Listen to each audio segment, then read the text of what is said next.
Tuhan. Amen. Salam jemaat Tuhan yang dikasihi. Saya sangat senang melihat anak-anak Tuhan, orang-orang yang menang, begitu bersemangat, begitu bergairah untuk mendekat kepada Tuhan. Amen. Ya. Jadi pada minggu yang lepas kita telah belajar tentang firman Tuhan. Menjadi seorang pemenang di dalam kehidupan. Tuhan tidak mau kita kalah di dalam kehidupan ini. Ya, percaya katakan amin. Ya, sebab itu kita untuk menjadi seorang yang pemenang, seorang yang menang di dalam kehidupan ini, kita harus sadar bahwa kehidupan kita ini setiap masa kita hidup di dalam peperangan rohani kita. Jadi apa yang harus kita lakukan agar kita hidup menjadi seorang yang menang di dalam kehidupan ini? Bukan menang di dalam dunia, bukan menang sebagai orang dunia, tetapi menang di dalam Kristus. Karena kita telah ditebus oleh Yesus Kristus menjadi Tuhan dan Juru Selamat. Kita harus hidup takut akan Tuhan. Yang percaya katakan amin. Katakan kepada istri kita, anak kita, kepada ahli keluarga kita, hiduplah takut akan Tuhan. Maka jemaat Tuhan, mari kita berdoa. Tiba saatnya Tuhan, kami diberi santapan firman-Mu, menjadi santapan rohani kami. Jiwa kami perlukan Engkau Tuhan. Jiwa kami lapar akan Engkau Tuhan. Inilah kami anak-anak-Mu. Ajarlah kami Tuhan dengan firman-Mu yang membangkitkan iman kami. Firman-Mu Tuhan yang menyatakan kesalahan, kelemahan, keterbatasan hidup kami, akan mengangkat kami menjadi orang yang menang. Tuhan, berilah kami hati yang takut kepada Engkau saat kami beribadah ini Tuhan, agar kami, hati kami, seluruh keluarga kami hanya terarah kepadamu. Tuhan, pakailah hamba-Mu sesuai Tuhan dengan kehendak-Mu untuk menyampaikan message-Mu. Kau ambil alih Tuhan tempat ini, ambil alih Tuhan kehidupan hamba-Mu ini, pakailah Tuhan. Berbicaralah Tuhan kepada kami semua. Kami lapar dan haus. Haleluya. Terpuji nama-Mu. Dalam nama Yesus kami berdoa dan mengucap syukur. Amen. Ya. Jemaat Tuhan yang dikasihi, coba kita perhatikan siapakah yang paling kita takuti. Suatu kita hidup di dunia ini, siapakah yang paling kita takuti? Dan apa yang kita paling takuti saat kita hidup di dunia ini? Bagi anak-anak, apakah Anda takut kepada guru Anda? Itu bagus. Tetapi bukan hanya sekadar takut, tetapi jauhilah kejahatan. Jangan melakukan kejahatan. Ya, sering kali terjadi kita lebih lagi takut kepada hantu. Ya, bila kita sendirian, tiba-tiba kita mendengar suatu bunyi, kita takut. Kita ingat itu hantu. Bila hari mulai gelap, lalu bulu roma kita meremang, kita ketakutan, hantu. Untuk pergi ke tandas pun takut. Mandi pun takut. Semuanya takut. Karena yang ada di pikiran kita adalah semuanya hantu. Atau Anda takut kepada istri Anda sampai Anda tidak beribadah, takut kepada suami Anda, anak-anak sampai Anda tidak beribadah kepada Tuhan. Ataupun saat ini kita mengalami pandemi, pandemi COVID-19, dan juga sekarang ada varian Delta. Apakah kita lebih takut akan pandemi COVID-19? Kita lebih takut dengan varian Delta, melebihi kita takut akan Tuhan. Coba perhatikan, apakah ketakutan akan hal-hal tersebut mendatangkan kebaikan di dalam kehidupan kita? Apakah ketakutan mendatangkan kebahagiaan di dalam kehidupan kita? Sudah pasti tidak. sudah pasti tidak mendatangkan faedah di dalam kehidupan kita. Memang semua orang pernah merasa takut. Rasa takut itu biasanya merujuk keadaan sesuatu yang menakutkan, sehingga perasaan kita gelisah, sehingga kita merasa tertekan dan menyebabkan hidup kita tidak tenang. Mengapa tidak tenang? Karena khawatir, dikuasai oleh ketakutan. Jadi jemaat Tuhan, sebagai orang percaya, kita harus hidup takut akan Tuhan. Hidup takut akan Tuhan harus dipupuk di dalam kehidupan kita, harus dipupuk di dalam keluarga kita.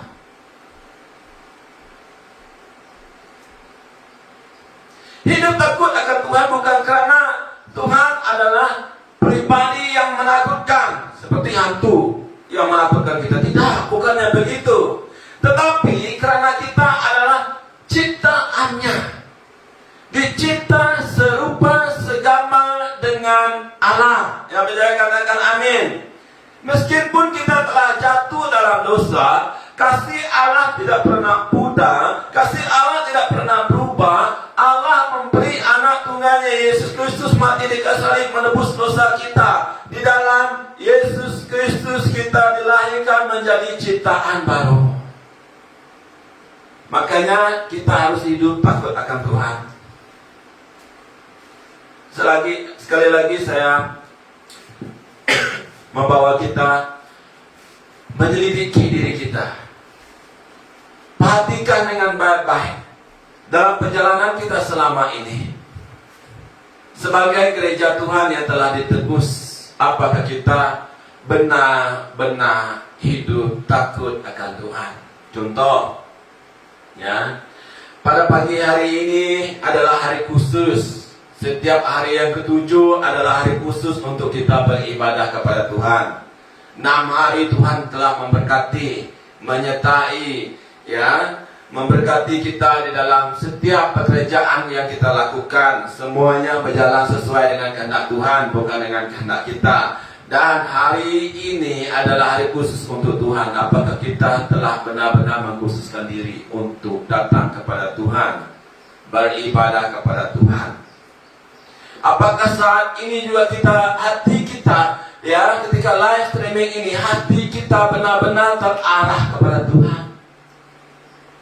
Ataupun kita hanya duduk saja, kita main handphone, hati kita tidak terarah kepada Tuhan? Ataupun kita pergi ke tempat lain, kita setia memberi persembahan perpuluhan kita kepada Tuhan, adalah karena kita hidup takut akan Tuhan.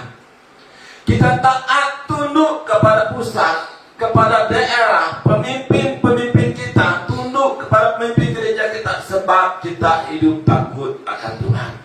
Setiap arahan yang telah diberi oleh pusat kita, contoh pada saat ini, puji Tuhan, biasanya dulu ketika kita beribadah di bangunan gereja, kita mengadakan kebaktian doa, kita hanya yang ada di sini. Tetapi lewat ini, pandemi COVID-19, Tuhan memberi hikmat kepada kita mengadakan Zoom doa BM Sarawak. Apakah kita taat atas arahan pemimpin di atas kita untuk bersama-sama mengikuti Zoom doa BM Sarawak? Memang hal ini kecil, tetapi jika kita takut akan Tuhan, kita akan tetap setia, tunduk, memberi masa. Ini arahan dari pemimpin kita. Arahan dari pemimpin berarti arahan dari Tuhan, bukan arahan dari manusia. Kita tahu melakukan perintah Tuhan sebab kita takut akan Tuhan. Walau apapun terjadi di dalam pelayanan kita yang tidak menyenangkan hati kita, kita tetap setia melayani Tuhan. Kita tidak akan lari ke tempat lain, lari ke gereja lain. Kenapa? Karena kita hidup takut akan Tuhan. Dan banyak lagi hal yang terjadi di dalam hidup kita. Saat ini kita mengalami masalah keuangan. Saat ini kita mengalami masalah kesehatan.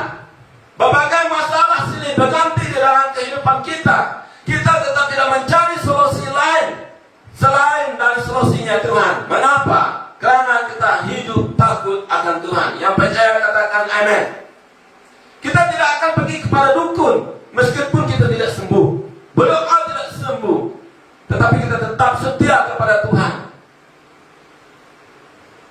Kita tetap tidak mencari solusi lain, mencari dukun.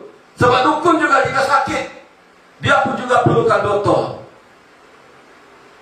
Jika Tuhan pakai dokter, ikutlah arahan dokter. Hiduplah takut akan Tuhan. Banyak lagi hal yang terjadi di dalam kehidupan kita yang Tuhan kehendaki bagi kita sebagai seorang pemenang adalah hidup takut akan Tuhan. Hanya murid Kristus sejati saja yang pasti hidupnya takut akan Tuhan. Itu nyata dari kehidupan orang Kristen. Mengapa? Sangat perlu bagi kita untuk hidup takut akan Tuhan. Apa janji Tuhan saat kita hidup takut akan Tuhan? Tetapi jangan hidup takut akan Tuhan karena menuntut janji Tuhan. Di dalam kehidupan kita, hidup takut akan Tuhan memang pasti janji Tuhan diberkati. Berkat Tuhan dilimpahkan di dalam kehidupan kita yang tidak pernah kita lihat dan tidak pernah kita pikirkan. Itulah yang Tuhan sediakan bagi kita. Amen. Dan hidup kita akan penuh dengan sukacita. Seperti nyanyian kita tadi. Terima kasih buat tim pujian penyembahan kita. Mereka malu tampil di depan ini. Tidak apa, yang penting mereka telah memimpin kita di dalam kita memuji menyembah Tuhan. Ya, percayakan amin. Dan yang pertama, mengapa kita harus hidup takut akan Tuhan? Dan apa janji Tuhan? Apa berkat yang kita terima? Berkat yang tidak dapat kita beli dengan apapun aset yang ada dunia ini. Yang pertama, ya, faedah bagi kita yang hidup takut akan Tuhan. Yang pertama adalah hidup kita penuh dengan hikmat-Nya Tuhan. Haleluya. Apakah dunia dapat memberi kita hikmat? Apakah kita dapat membeli hikmat dari Tuhan dengan uang kita? Tidak dapat. Ya, kita mempunyai hikmat dari Tuhan adalah dengan permulaan hikmat adalah takut akan Tuhan. Semua orang yang melakukannya berakal budi yang baik. Pujian-pujian kepadanya tetap untuk selama-lamanya. Hikmat sangat penting bagi kita di dalam menjalani kehidupan di dunia ini. Hikmat seringkali dihubungkan dengan banyaknya pengetahuan atau kepintaran seseorang.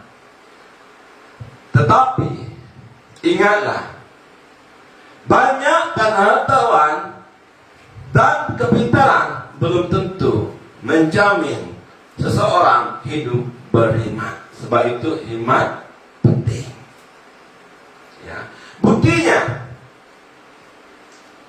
William James yang dinyatakan sebagai orang yang paling jenius yang pernah hidup di dalam dunia ini. Kita boleh cari tentang kehidupan William James di Google.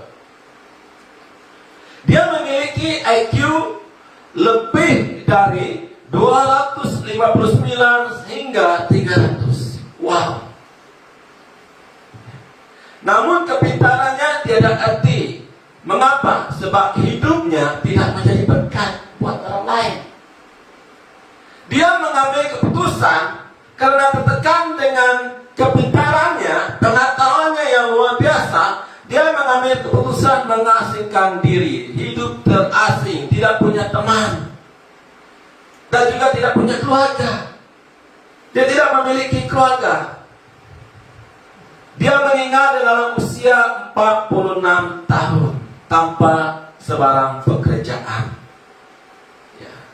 Dan juga hidup penuh dengan kemiskinan, amat menyedihkan. Sedangkan dia seorang yang berpengetahuan, dia punya kepintaran yang luar biasa, tetapi tanpa hikmat. Alkitab tidak menghubungkan hikmat dengan tingkat pengetahuan atau kepintaran seseorang. Meskipun dalam hikmat terkandung pengetahuan dan kepintaran. Hikmat, Alkitab menyatakan hikmat hanya dihubungkan dengan orang yang hidupnya takut akan Tuhan.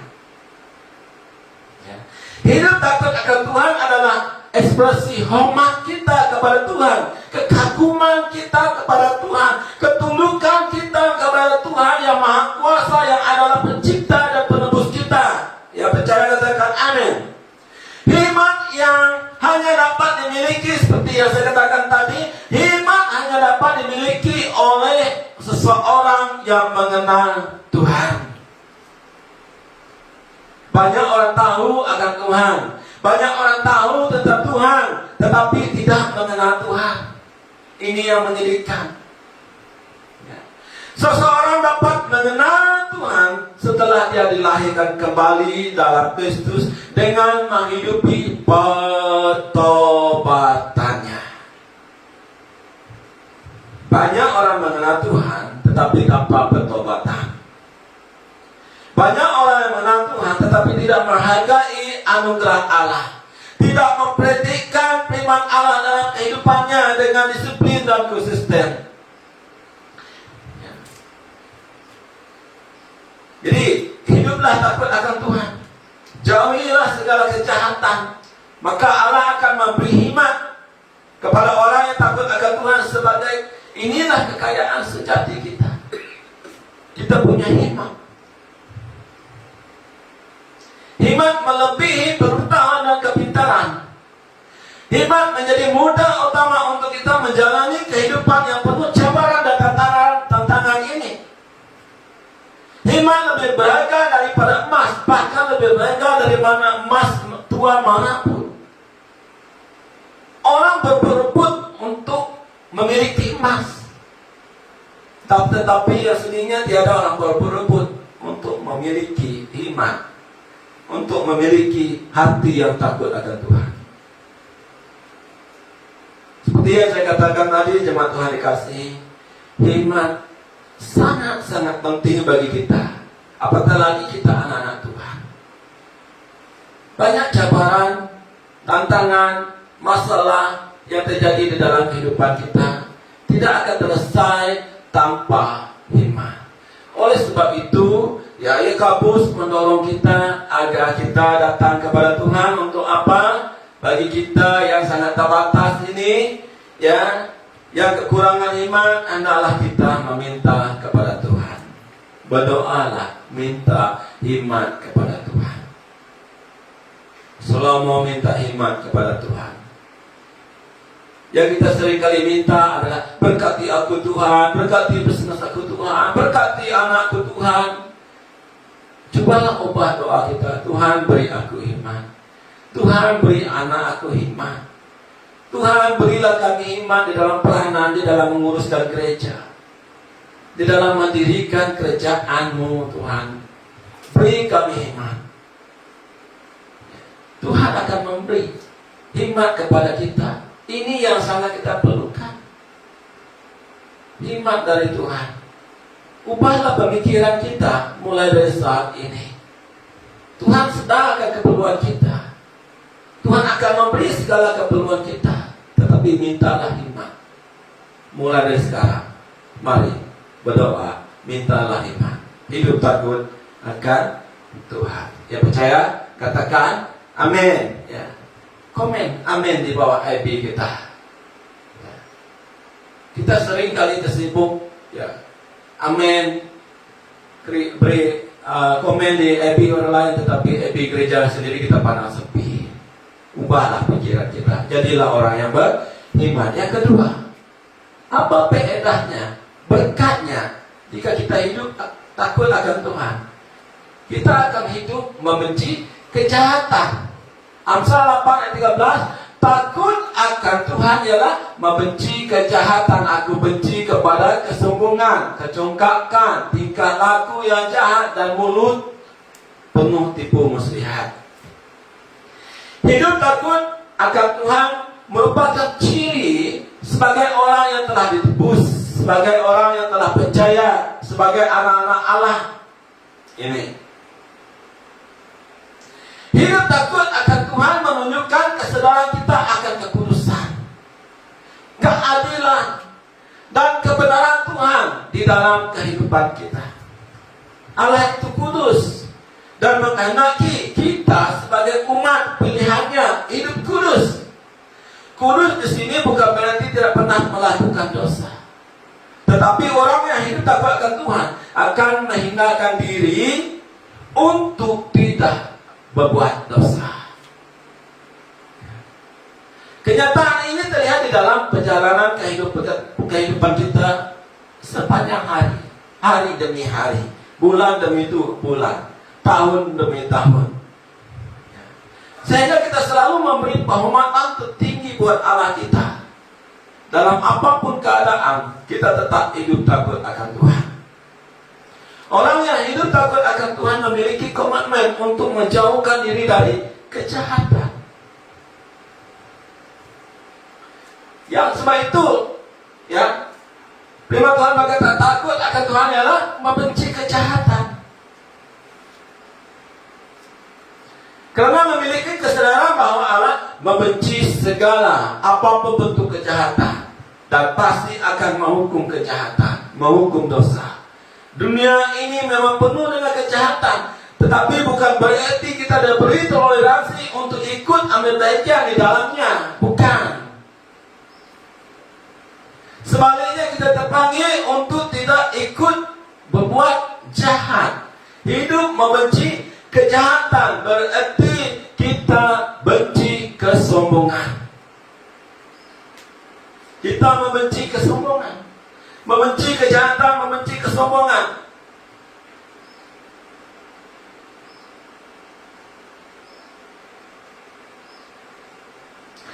Membenci kesombongan artinya tidak mengangkat diri melebihi dari yang sepatutnya, dan menyadari bahwa apapun yang dimiliki dalam hidupnya saat ini adalah semata-mata anugerah Tuhan. Orang yang sungguh tidak memilih dia kaya atau miskin, tidak memilih dia terpelajar atau tidak. Bukan. Kesombongan boleh terjadi kepada siapa saja. Di dalam gereja Tuhan juga ada orang sombong. Dia menjadi seorang sombong karena dia merasa lebih hebat dari orang lain, lebih pintar daripada orang lain di dalam pelayanan. Ini yang seringkali menyebabkan anak-anak Tuhan menjadi sombong. Tapi mulai sekarang bencilah kepada kesombongan. Yang kedua, membenci kecongkakan. Artinya tidak membanggakan diri, tidak memegahkan diri dalam segala pencapaian hidup. Mengapa? Sebab menyadari apa yang diraihnya, pencapaian yang diraihnya adalah karena Tuhan, bukan karena kehebatannya. Saya tidak menguraikan yang lebih dalam.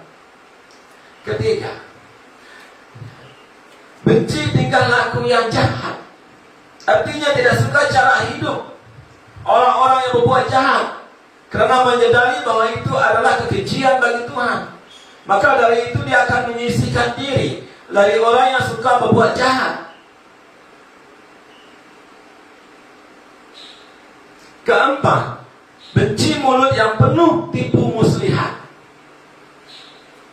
Dia menjauhkan diri dari politik hidup yang didasari oleh kelicikan, kebusukan, karena menyadari bahwa hidup ini harus menjadi berkat buat orang lain, bukan menjadi batu sandungan buat orang lain. Hidup ini harus menjadi batu penjuru bagi orang lain, meneguhkan, menguatkan, mengukuhkan iman orang lain, bukan menjatuhkan iman orang lain. Dari keempat hal ini, jemaat Tuhan yang dikasihi, ya, dari keempat hal tersebut merupakan suatu bentuk komitmen yang harus diupayakan agar kita memiliki hidup yang sungguh takut akan Tuhan. Sadarilah bahwa Allah itu kudus dan tidak kompromi dengan dosa. Jadi miliki komitmen untuk menjauhi kejahatan, membenci dosa yang hanya akan menghancurkan hidup gereja Tuhan.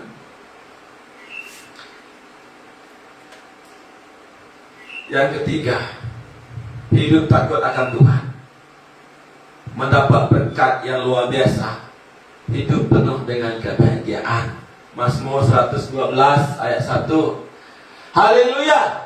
Berbahagialah orang yang takut akan Tuhan. Bapak semua berkata, berbahagialah orang yang takut akan Tuhan, yang sangat suka kepada segala perintah-perintahnya. Yang sangat suka akan perintah-perintahnya, angkat tangan, lambaikan tangan, dan katakan amin. Semua manusia yang hidup di dunia ini mendapatkan kebahagiaan hidup. Siapapun dia pasti mendapatkan kebahagiaan hidup. Untuk hidup bahagia, manusia di luar sana sedaya upaya mengejar pangkat, mengejar kuasa, mengejar kekayaan dunia, melakukan apa saja agar hidup bahagia. Setelah mereka mendapat semua itu, apakah hidup manusia bahagia? Tidak.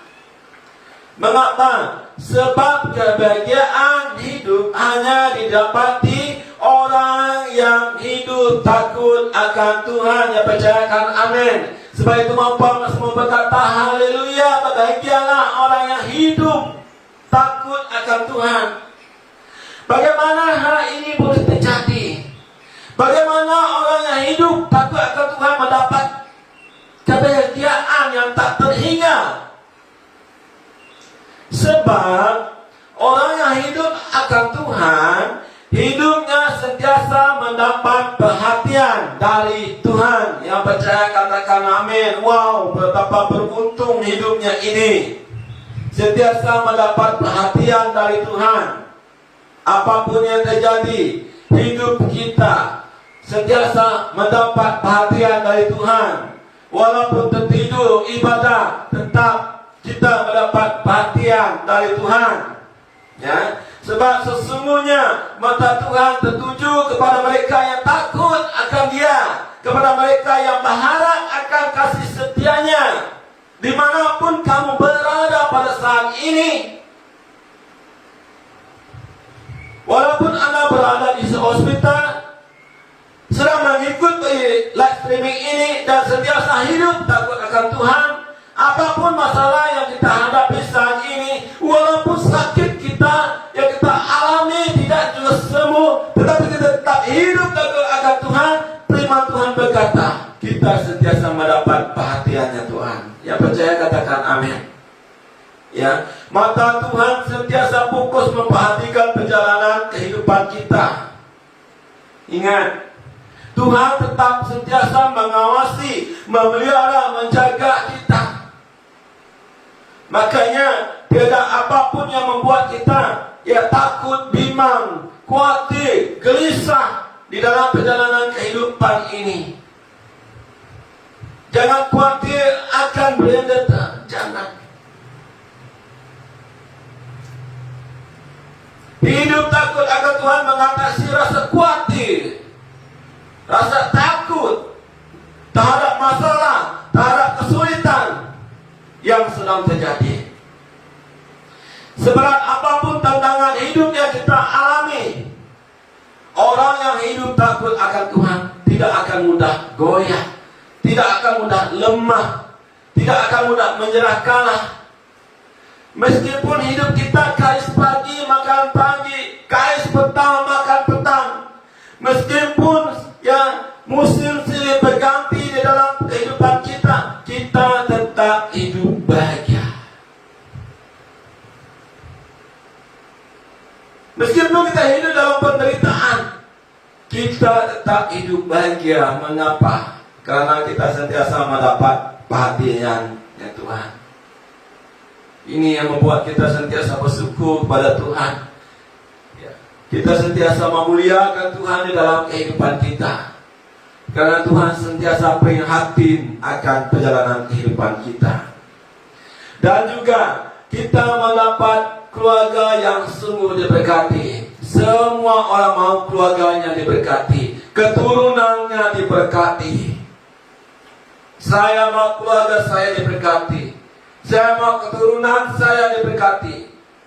Saya mau istri saya diberkati. Anak-anak saya diberkati. Firman Tuhan berkata, Mazmur 128 ayat 3 dan 4, istrimu akan menjadi pohon.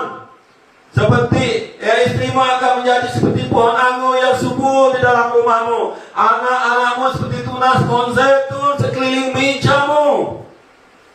Sesungguhnya demikianlah akan diberkati orang laki-laki yang takut akan Tuhan. Wow. Bapak-bapak, apakah kita takut akan Tuhan?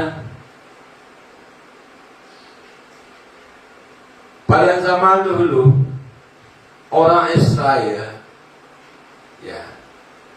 mereka hidup dengan anggur. Mereka menanam pohon anggur. Dan anggur yang mereka tanam dipelihara dengan sebaik-baiknya, dijaga, dirawati dengan sebaik-baiknya, sehingga pohon anggur yang mereka rawat begitu subur dan menghasilkan buah yang lebat. Istri yang takut akan Tuhan akan seperti pohon anggur yang rimbun dan subur di rumahmu. Amin. Semua kita mendamakan istri seperti pohon anggur. Dan sebagai seorang istri juga, ini yang harus terjadi di dalam kehidupan Anda. Menghasilkan buah yang baik, buah yang lebat, buah yang berkualiti, bukan buah yang busuk, bukan buah yang berulat. Demikian juga seorang istri yang takut akan Tuhan, yang akan seperti pohon anggur yang memberi kesegaran dan kegembiraan di dalam keluarganya, bukan menyusahkan keluarganya. Buahnya adalah damai sejahtera. Keluarganya pasti tidak akan kekurangan air anggur, buah anggur. Keluarganya akan selalu bahagia menikmati berkat ini, menikmati kebahagiaan, sukacita, damai sejahtera yang melimpah di dalam keluarga. Di dalam keluarga yang takut akan Tuhan, firman Tuhan berkata, akan hati anak-anak seperti tunas pohon zaitun di sekeliling meja. Wow. Ya, alangkah indahnya jika kita memiliki anak-anak yang seperti buah zaitun. Alangkah bahagianya hidup kita punya tunas zaitun yang menghasilkan buah yang lebat, daunnya hijau. Ya, tidak seperti hijau-hijau biasa, tetapi hijau yang sangat menyenangkan mata yang memandang. Alangkah indahnya hidup jika anak-anak digambarkan seperti tunas pohon zaitun di sekeliling meja, menghasilkan zaitun yang sangat harum. Ini menggambarkan anak-anak bertumbuh dengan baik di dalam iman. Anak-anak yang bertumbuh baik di dalam iman, seperti buah pohon zaitun, adalah akan menjadi anak-anak yang menghormati, anak-anak yang mengasihi oleh orang tuanya dan disukai oleh orang ramai. Pohon zaitun adalah pohon yang kuat, tidak mudah tumbang. Anak-anak akan kuat dan kukuh dalam iman karena telah melihat teladan yang baik dari orang tuanya yang melakukan firman Tuhan, bukan hanya sekadar beribadah, tetapi menunjukkan contoh yang baik melakukan firman Tuhan. Dengan demikian, anak-anak tidak akan mudah terpengaruh dengan apapun, tidak terpengaruh dengan gam, tidak terpengaruh dengan dana, tidak terjerumus dengan seks bebas, tidak mudah diambilkan oleh penyesatan. Saya sedih melihat kita jemaat Tuhan SFB tiada pendirian. Tiada pendirian bagaimana? Ya, beberapa minggu lepas kita menerima berita dari pusat bahwa di satu tempat mereka mengadakan seragam. Sekarang kita kerajaan memberi arahan agar kita menjauhkan, tidak membuat kebaktian bersama. PKP telah dijalankan. Arahan ini harus dipatuhi. Tetapi mereka mengadakan kebaktian doa di satu tempat. Yang menganjurkan kebaktian doa ini bukan jemaat kita. Yang menyediakannya orang-orang kita mengikut. Mereka mengadakan ibadah doa tersebut. Sedangkan arahan telah diberi, ibadah tidak boleh diadakan. Apa yang terjadi? Kluster terjadi. Mereka didapati positif. Kita ada gereja sendiri, kita ada pusat, pemimpin di pusat, ada pemimpin daerah, pemimpin gereja, ada pastor. Patuhi arah-arah pusat, pemimpin-pemimpin kita. Disebabkan tiada prinsip, sesuka hatinya mengikuti orang lain, akibatnya nama BM yang jahat. Jaga kesaksian kita. Jangan sampai nama gereja kita terpalit dengan nama yang tidak baik, tercemar.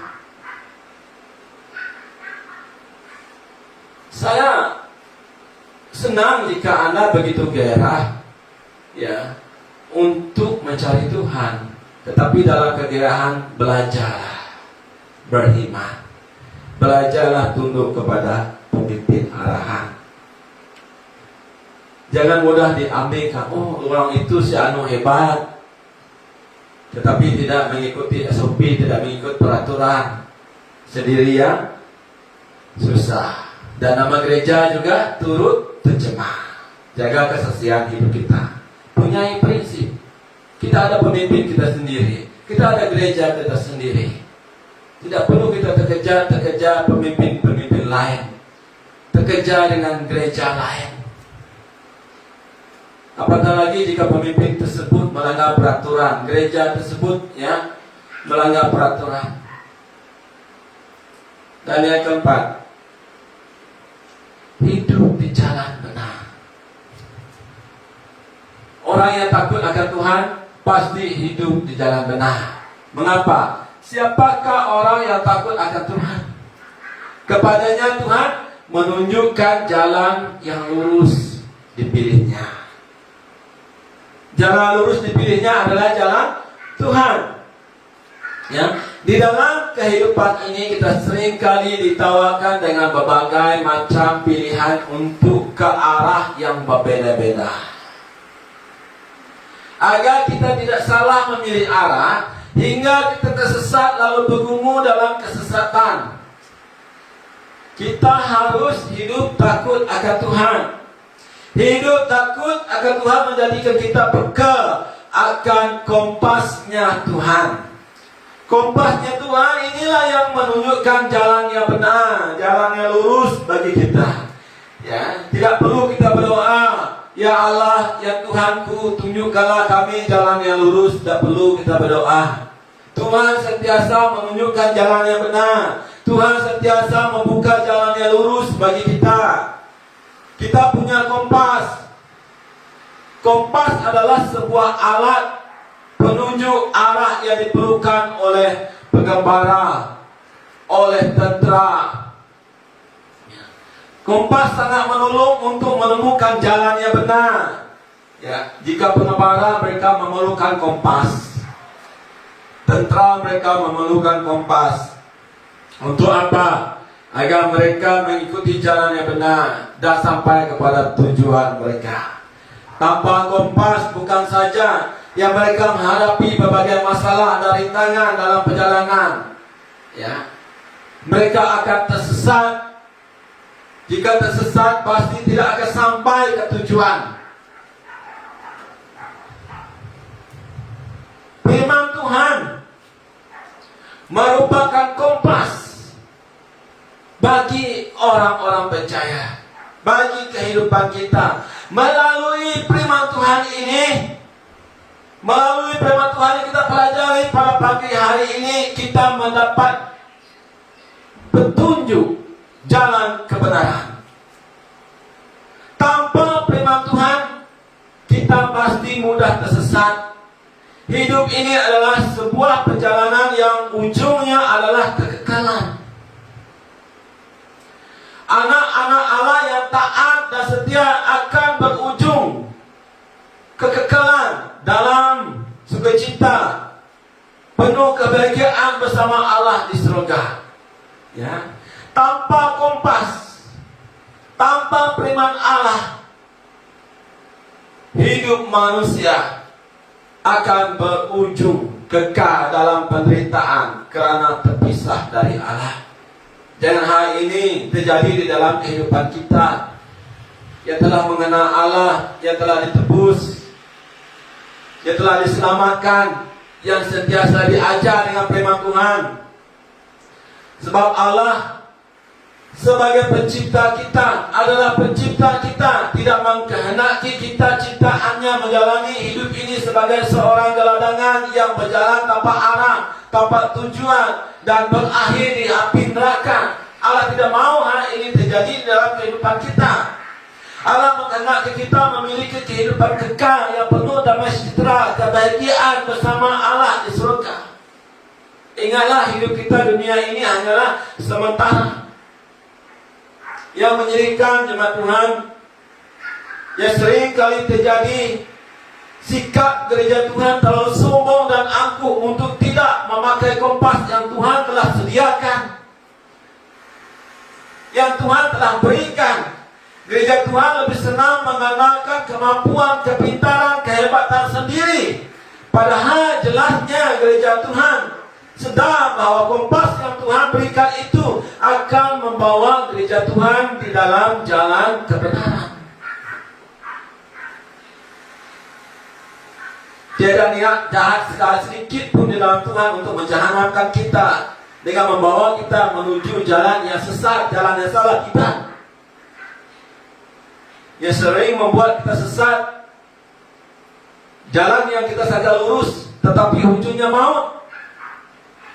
Karena kita tidak hidup takut akan Tuhan.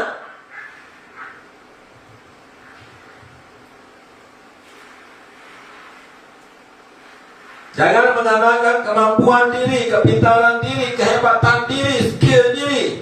Karena ini akan membuat gereja Tuhan terperosok dalam kesesatan dan kehancuran. Sedarlah gereja Tuhan. Bangkitlah gereja Tuhan. Gereja Tuhan harus sungguh-sungguh menyerahkan diri untuk dipimpin ke jalan kebenarannya Tuhan. Mengapa?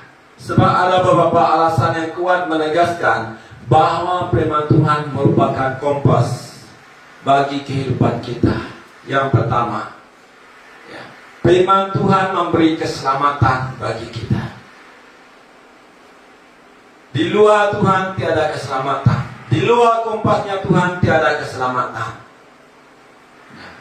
Mazmur 25 ayat 5, bawalah aku berjalan dalam kebenaran-Mu dan ajarlah aku, sebab Engkaulah Allah yang menyelamatkan aku. Engkau ku nanti-nantikan sepanjang hari. Hanya Allah yang menyelamatkan kita.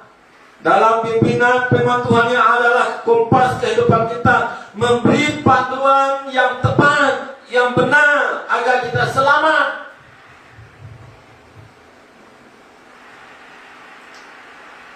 Seterusnya, menerangi jalan hidup kita. Firman Tuhan perintah bagi kaki dan terang bagi jalan kita. Hanya firman Tuhan yang dapat menerangi jalan kita. Jika jalan kita terang, maka dengan jelas kita tahu ada bahaya di depan. Kita tahu ada lubang di depan. Kita tahu ada jerat di depan. Kita tahu ada umpan yang akan menjerat hidup kita. Maka kita akan menjauhkannya. Jadi kita harus memilih dan menetapkan hati serta komitmen untuk membiarkan firman Tuhan ini menguasai seluruh hidup kita, memimpin hidup kita, menuntun hidup kita. Memang banyak petunjuk yang diberikan oleh dunia kepada kita. Ingatlah bahwa manusia itu makhluk yang terbatas. Sehingga kita juga harus memahami bahwa setiap petunjuk yang diberikan oleh manusia adalah tidak sempurna. Tidak seperti firman Tuhan. Hanya firman Tuhan yang sempurna memberi petunjuk. Petunjuk yang benar, yang ori, bukan ditiru-tiru, bukan yang dibuat-buat. Bukan. Maka sebab itu firman Tuhan berkata, Raja Daud berkata, berbahagialah orang yang berjalan menurut, berbahagialah orang yang tidak berjalan menurut nasihat orang fasik, yang tidak berdiri di jalan orang dosa, dan yang tidak duduk dalam kumpulan pencemooh. Kita harus tahu siapa teman kita. Kita harus bijak memilih siapa teman kita. Jangan bergaul dengan orang yang fasik, sebab nasihat mereka mendatangkan kebinasaan bagi kita. Jangan bergaul. Lihatlah teman Anda, siapa teman Anda. Pilihlah teman yang baik. Menetapkan hati hanya tertuju kepada Allah. Hal yang dilakukan oleh penulis kitab Tarawih, dia berkata, ya Tuhan, Allah Abraham, Allah Ishak, Allah Israel, bapa-bapa kami, peliharalah untuk selama-lamanya kecenderungan hati kami, hati umat-Mu. Yang demikian ini tetaplah tunjukkan hati mereka kepadamu. Ini doa dia. Ini juga yang melakukan. Dia menetapkan hati hanya tertuju kepada Allah. Dari mana? Dengan belajar akan firman Tuhan. Sedangkan kita, tujuan hati kita hendaknya fokus kepada Allah dan segala kehendak Allah. Jangan terpesona, jangan tergoda dengan tawaran, dengan diskon dunia. Untuk tidak terpesona, untuk tidak tergoda dengan offer dan diskon yang dunia tawarkan kepada kita, Paulus menasihatkan kita, marilah kita lakukannya dengan mata yang tertuju kepada siapa? Hanya tertuju kepada Kristus. Bukan tertuju kepada aset dunia. Untuk apa? Yang memimpin kita dalam iman dan yang membawa iman kita itu kepada kesempurnaan, yang dengan mengabaikan kehinaan tekun memikul salib ganti sukacita yang disediakan bagi dia yang sekarang duduk di sebelah kanan Allah. Ibrani 2 ayat 2. Seperti saya katakan tadi, tujuan hidup kita bukan untuk menjadi kaya. Tujuan hidup orang percaya bukan berjuang untuk kematian, menggali, mengorek untuk mendapatkan kekayaan duniawi, melainkan bermatian-matian, menggali, mengorek untuk mendapat kekayaan surgawi yang tidak fana itu. Ini yang harus kita fokus. Setiap orang yang hidup takut akan Tuhan, ya, akan memiliki kegerahan yang luar biasa untuk mengejar kekayaan surgawi. Yang percaya katakan amin. Marilah, milikilah hati yang fokus kepada Tuhan, kepada kerajaan Allah. Dan dengan firman Tuhan kita hidup di jalan yang benar. Ya, firman Tuhan tujuannya untuk kita hidup di dalam benar, kita sentiasa diperbaiki dari semasa ke semasa. Fungsi firman Tuhan untuk memperbaiki hidup kita yang telah rosak oleh dosa. Makanya Paulus mengajar Timotius, segala tulisan yang diilhamkan Allah memang bermanfaat untuk apa? Untuk mengajar. Kita perlu diajar setiap masa untuk menyatakan kesalahan. Harapkan kita sering sedar akan kesalahan yang telah kita lakukan, untuk memperbaiki kelakuan dan untuk mendidik orang dalam kebenaran. harus diakui bahwa sesungguhnya kita dikandung dalam dosa, lahir dalam dosa, hidup dalam dosa, sehingga dengan yang demikian secara total hidup kita rusak, hidup kita dikuasai oleh dosa. Kita tidak mampu melawan dosa, kita tidak mampu melepaskan diri dari dosa. Puji Tuhan, Yesus datang menebus kita dari dosa. Puji Tuhan, kita punya penolong, Roh Kudus yang ada di dalam hidup kita, yang memimpin hidup kita, yang memampukan kita untuk mengalahkan dosa.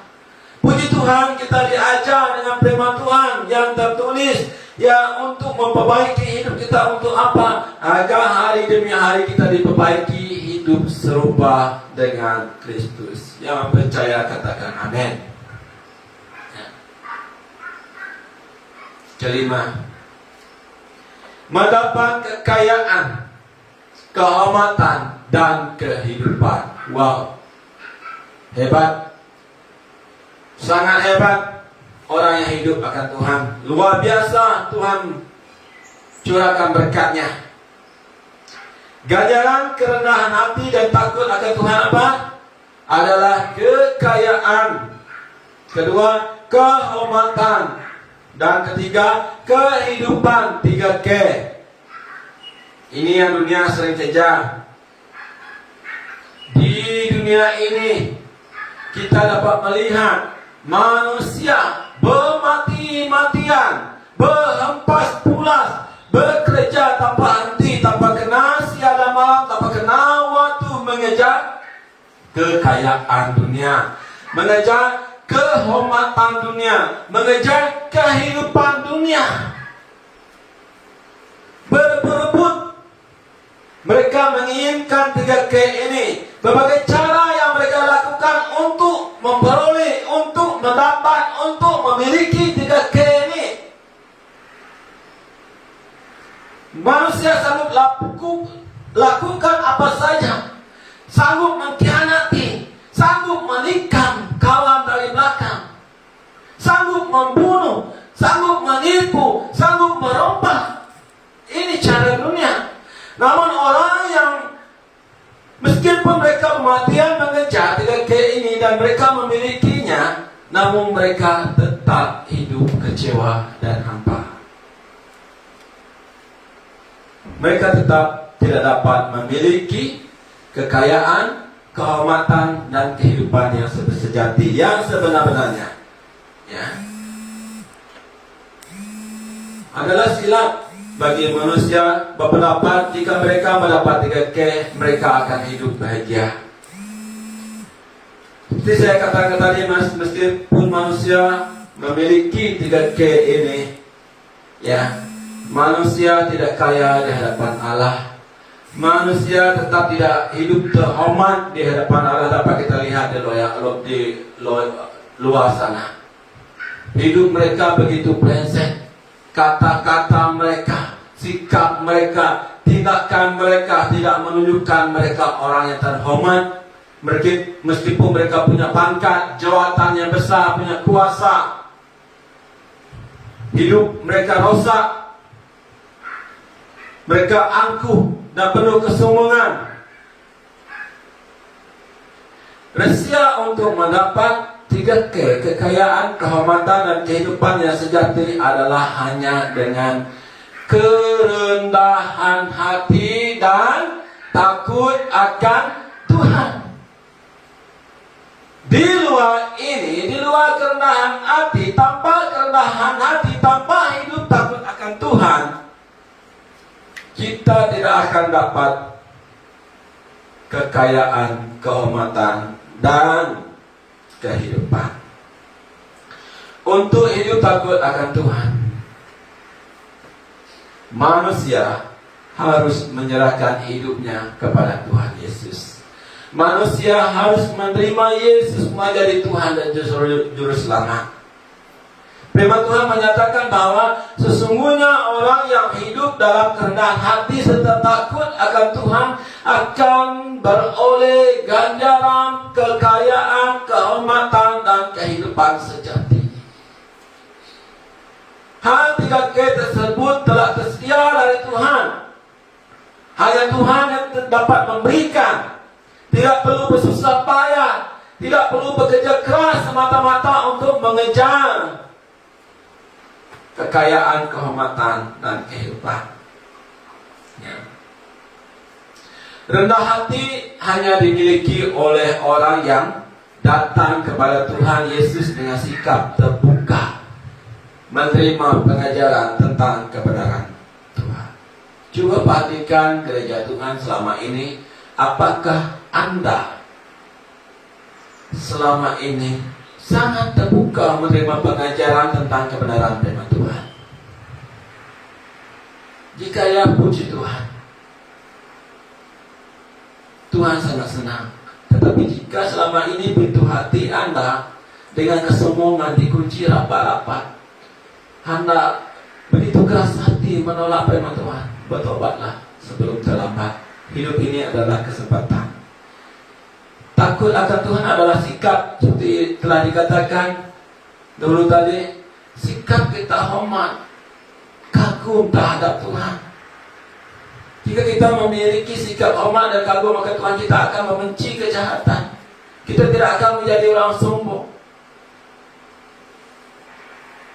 Kita tidak akan menjadi orang yang congkak. Mulut kita bukan manis, ya, bukan manis mulut, tetapi hati keladi.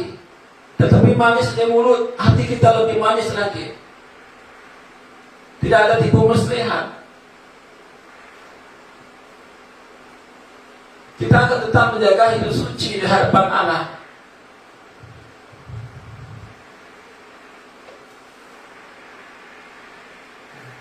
Kita tidak bersikap takut akan Tuhan karena ancaman atau paksaan, namun berdasarkan kekaguman dan kesetiaan yang begitu mendalam.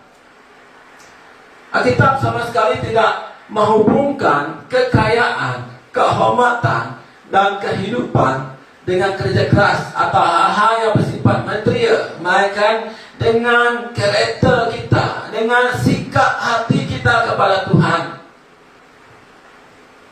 Kedua hal tersebut, rendah hati dan takut akan Tuhan, adalah keputusan yang perlu kita ambil setiap hari.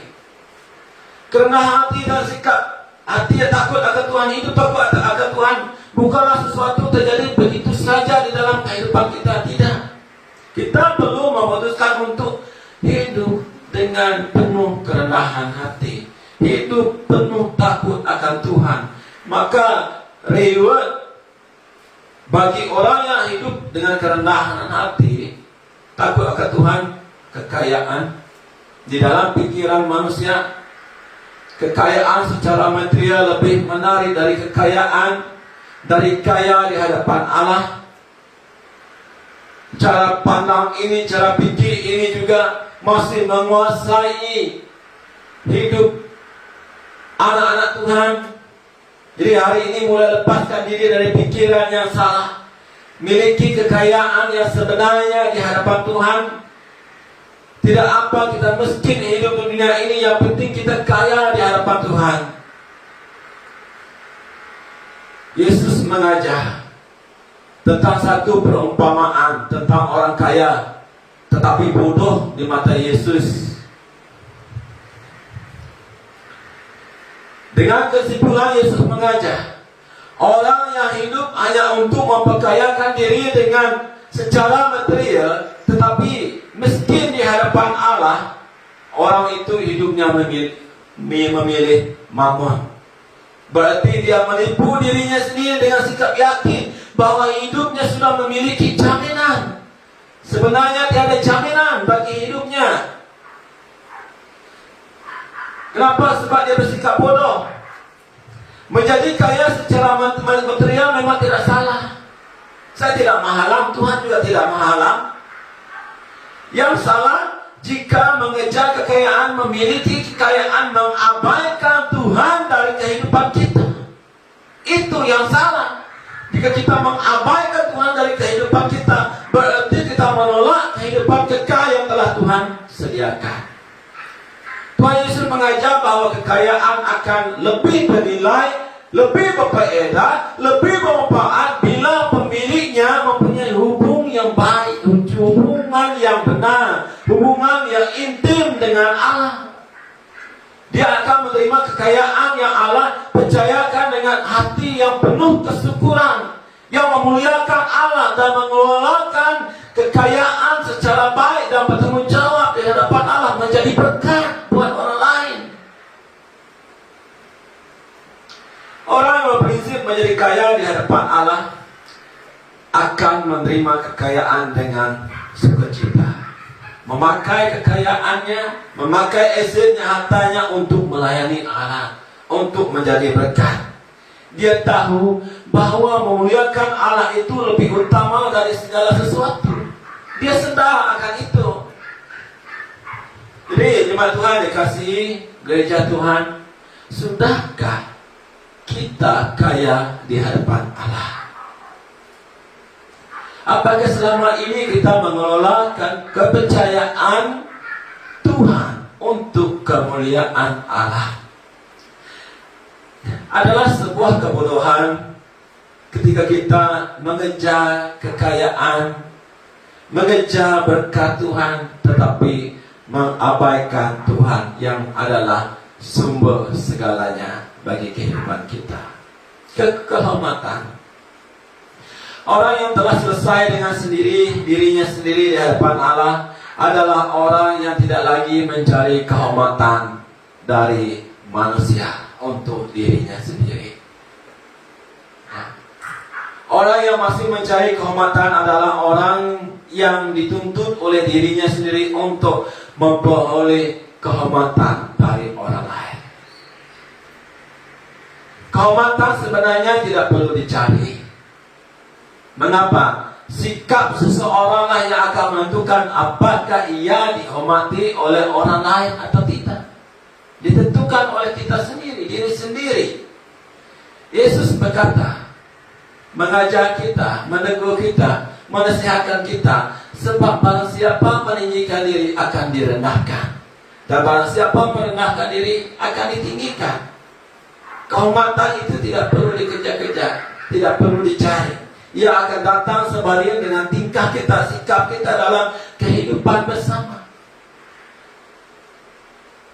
Kehormatan adalah buah dari kerendahan hati. Sedar itu.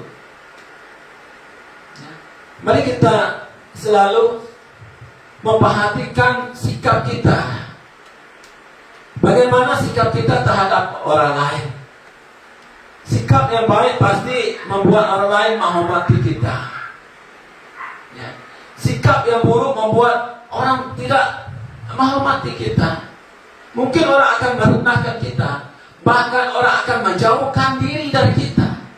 Orang tidak mau bergaul dengan kita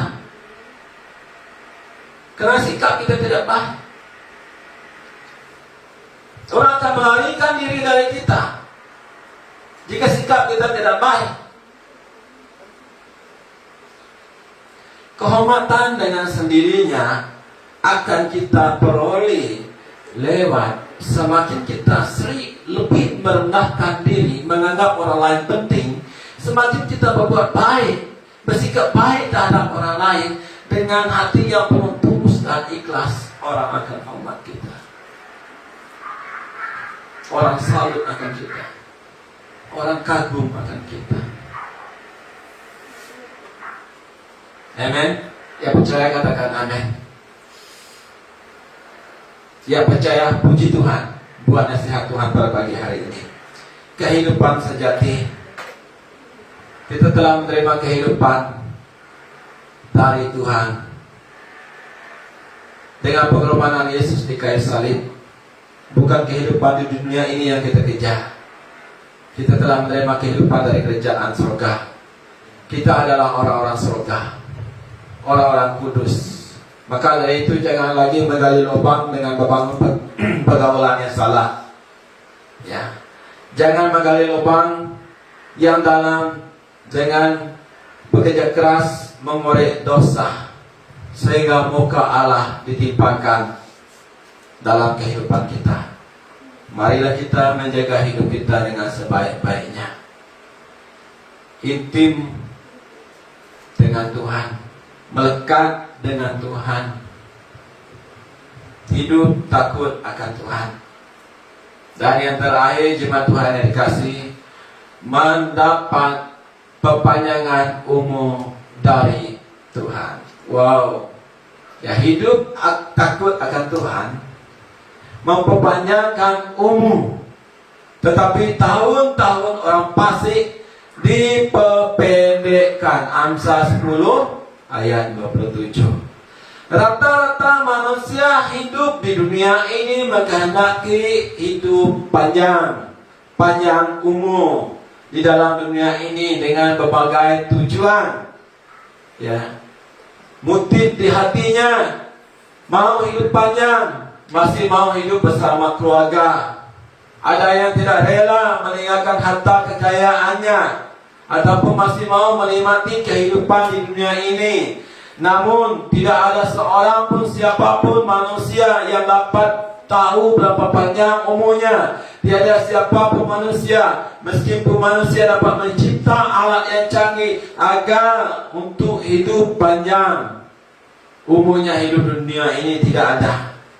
Dengan jelas firman Tuhan telah menetapkan, telah memperingatkan kita bahwa umur kita, masa kita hidup ya 70 tahun. Dan jika kuat dalam 80 tahun, dan kebanggaannya adalah kesukaran, penderitaan, sebab selalunya buru-buru dan kami melayang lenyap seperti embun, seperti uap, seperti bunga. Pagi mengembang, petang layu. Itulah yang sering terjadi. Itulah yang Tuhan peringatkan.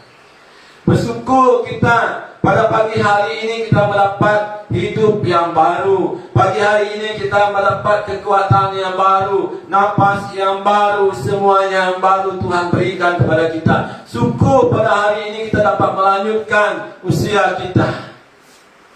Ya.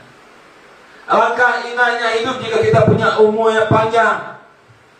Bersyukur sebab kenapa sampai masa tua Tuhan tetap menggendong kita, menjaga kita, memelihara kita, menanggung kita, memikul kita, bahkan menyelamatkan kita. Yang percaya katakan amin. Maka dari kesempatan hidup yang Tuhan berikan, anugerahkan kepada kita, biarlah hati kita melekat dengan Tuhan. Kesempatan hidup ini, gereja Tuhan, lekatkan hidupmu, hatimu dengan Tuhan. Jangan menjauhkan diri dari Tuhan. Pemasmur berkata, sungguh hatinya melekat kepadaku, maka aku akan meluputkannya, aku akan membentengnya, sebab ia mengenal namaku. Tuhan mengenal semua nama kita. Ingat, aku akan menjawab, aku akan menyertai dia dalam kesusahan, aku akan meluputkannya dan memuliakannya. Dengan panjang umur akan kukenyangkan dia, dan akan kuperlihatkan kepadanya keselamatan daripadaku. Lihat berkat Tuhan di dalam kehidupan kita. Ya. Jangan biar apapun jenis toksik yang melekat dalam hati kita. Jangan memberi celah sedikit pun kepada apapun toksik. Dan jangan biarkan pandemi COVID atau dunia ini membungkusi hati kita. Dari kesempatan hidup yang Tuhan berikan kepada kita, biarlah hidup kita melekat. Melekat. Biarlah kita dibungkus dengan kasih Allah. Manfaatnya sungguh besar. Firman Tuhan berkata, aku akan membentenginya, benteng Tuhan. Dan Tuhan menyertai kita di dalam kesesakan. Aku akan meluput dan memuliakannya. Tuhan akan meluputkan kita dari pandemi ini. Dengan panjang umur Tuhan akan kenyangkan kita. Tuhan akan memperlihatkan keselamatan kepada kita. Apakah dunia dapat memberi ini kepada kita? Jawabannya pasti tidak. Dari dulu juga ada, sudah tidak. Jadi mengapa tidak hidup takut akan Tuhan? Oleh sebab itu selama sisa hidup kita di dunia ini, jagalah, rawatlah hidup kita sebaik-baiknya. Persembahkan hidup kita kepada Tuhan. Ya. Bersyukurlah kepada Tuhan. Paulus menasihatkan kita, karena itu saudara-saudara, demi kemurahan Allah, aku menasihatkan kamu apa?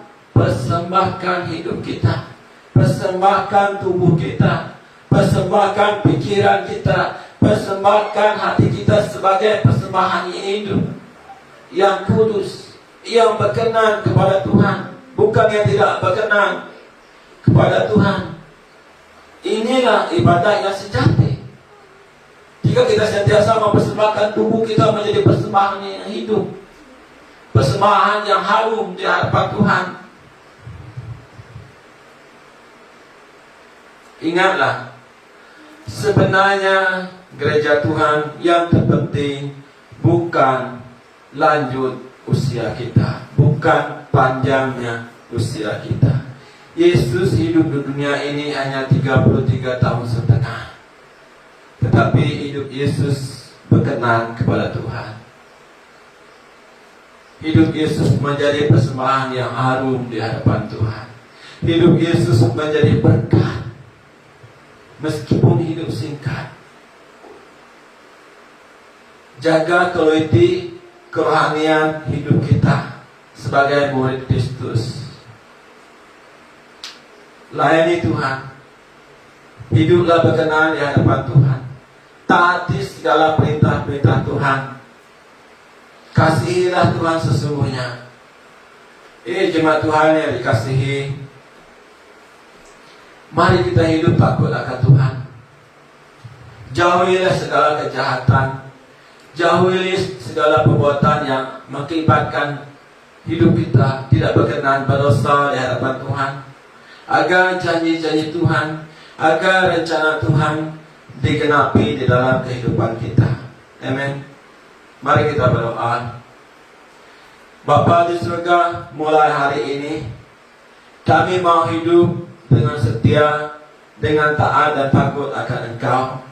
Kami mohon tuntunan kuasa Roh Kudus-Mu untuk membimbing kami hidup di dalam ketetapan firman-Mu. Ajarlah kami menghitung hari-hari sedemikian sehingga kami mempunyai hati yang bijaksana, mempunyai hikmat yang daripada-Mu, punya mata hati yang terang daripada-Mu Bapa. Terima kasih Bapa, berkati semua jemaat-Mu Bapa, dimanapun mereka berada. Engkau menyertai mereka, Engkau menaungi mereka, bangkitkan mereka menjadi jemaat umat yang takut akan Engkau, dan nama-Mu ditinggikan, nama-Mu dimuliakan. Dalam nama Yesus kami berdoa dan mengucap syukur. Amen. Jemaat Tuhan, yang harus kita lakukan adalah hiduplah dengan setia, hiduplah dengan takut akan Tuhan. Ya, tunjukkan sikap kita, hormat kita kepada Tuhan dalam setiap perkataan, tingkah laku, pikiran kita, dan perasaan kita. Sekian, terima kasih Tuhan